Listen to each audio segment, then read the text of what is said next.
never been right. So, and the best thing I've done is ignore marketing people. There's that saying that a camel is a horse designed by committee. Yeah.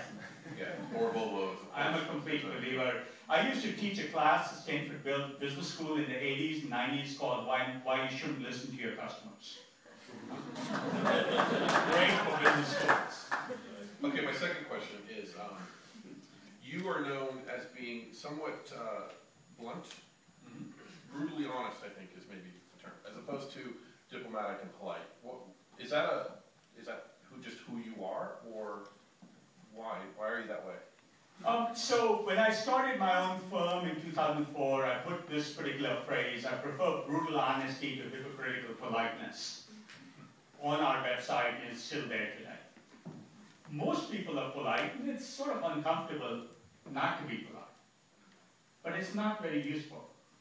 If you think I'm full of shit or doing the wrong things in my startup, and you're polite to me, you know, somebody says, you ask somebody, what do you think of this? They'll say, oh, it's great.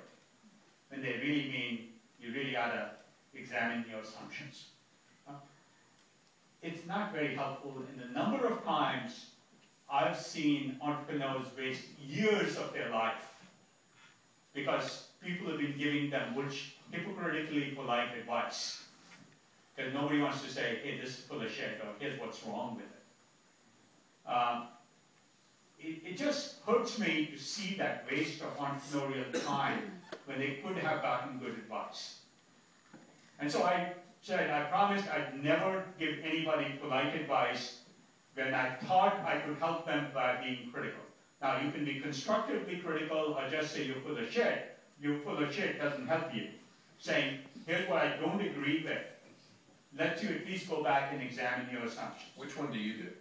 I try and be constructively critical. Like, even after I passed on an investment, I'll often pull them up and say, here's the reasons.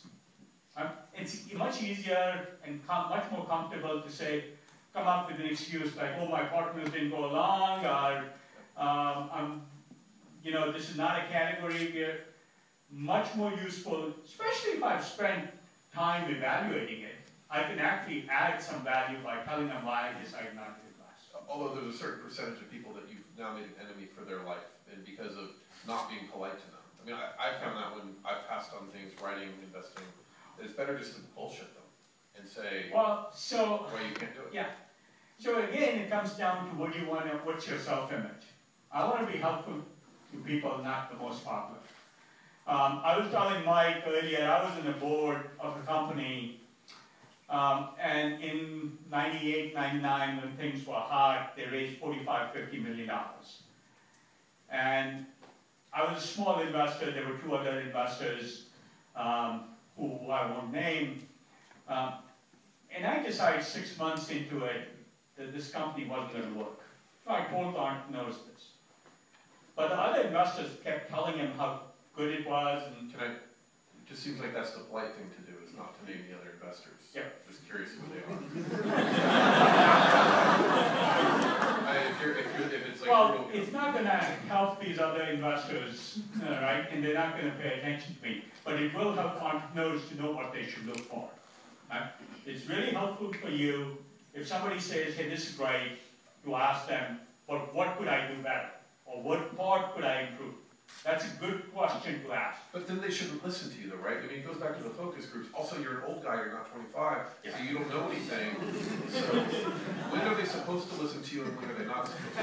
Great question, great question. So, if I invest in somebody and they listen to me all the time, I think it's time for a CEO change. Huh? It's tough, man. I mean, they just like, I gotta listen to them. But if I listen to him too much, I'm going to get fired. I can see the best CEOs are the ones who say, you suggested these things, I thought about it, here's the reason I think you're wrong, or these are the reasons I think you're right, and I'm going to change these things. Right? You want to provoke questions, you don't want to give people answers.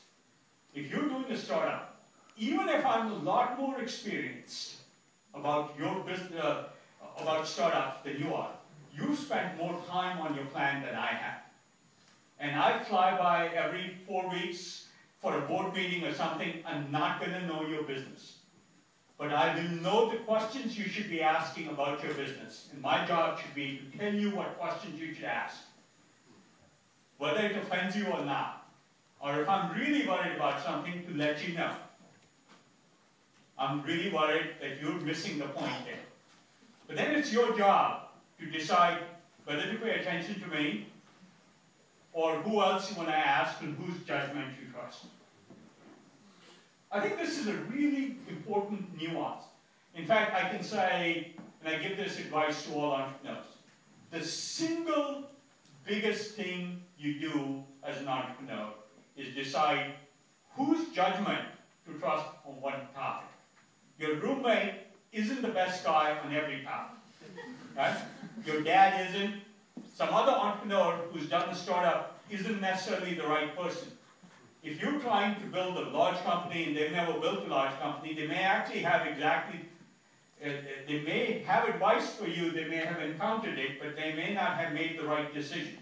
So, whose decision to trust on what topic and when to trust your instinct and passion is the hardest single decision, and nobody else can make it for you. Just talking about judgment calls. In the late 90s, you had backed Excite at that point, right? Joe Kraus, who went on to do, is still doing great things. We're talking about, you had an option to buy Google for $200,000, and the company turned it down. Was that a good decision or a bad decision? So, you know, those were the days, and this is how conventional wisdom goes. Excite was very successful. Public company, lots of money. I was on the board, I was the largest shareholder, and I ran into Larry and Sergey. They were still in the computer science department at Stanford. And I got a deal that they would sell to Excite. But Excite guys had this conventional wisdom that search was getting... For how much?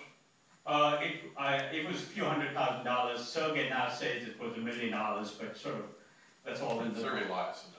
But either way, by the way, this story is in that search book that John Battelle wrote. Yes. Yeah.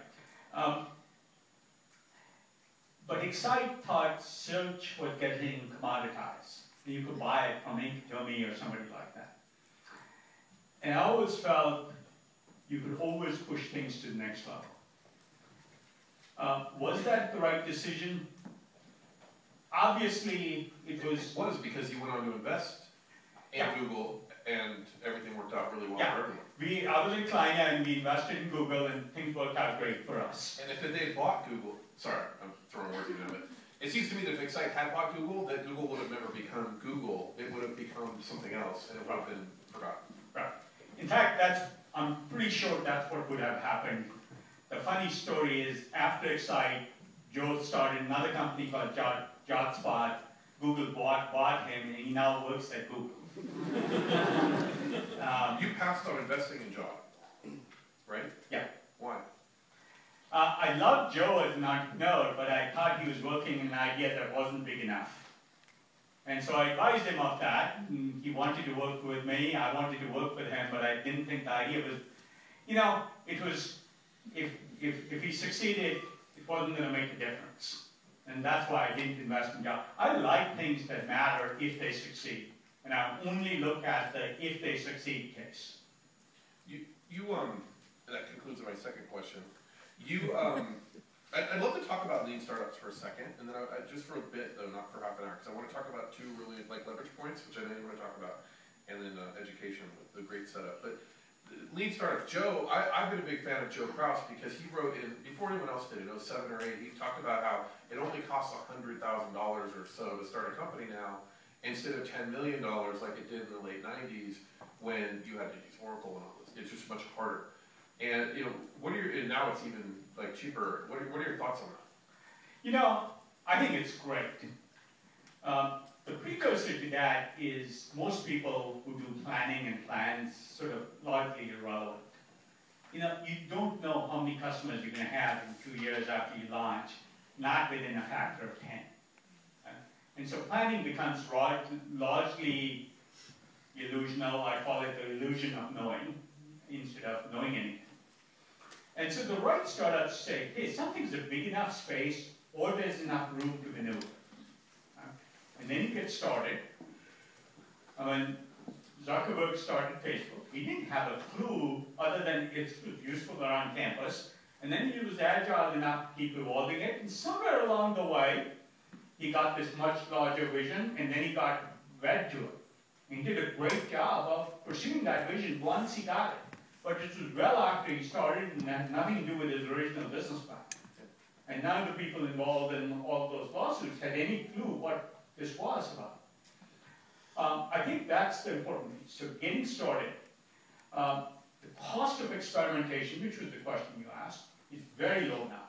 You can get a great deal from Microsoft or Amazon Web Services. Sponsors of Amazon, I think. Yeah. Yeah, Amazon Web Services. I think Microsoft was on the sponsor list. BizSpark. Yeah, but Google was not, so they yeah.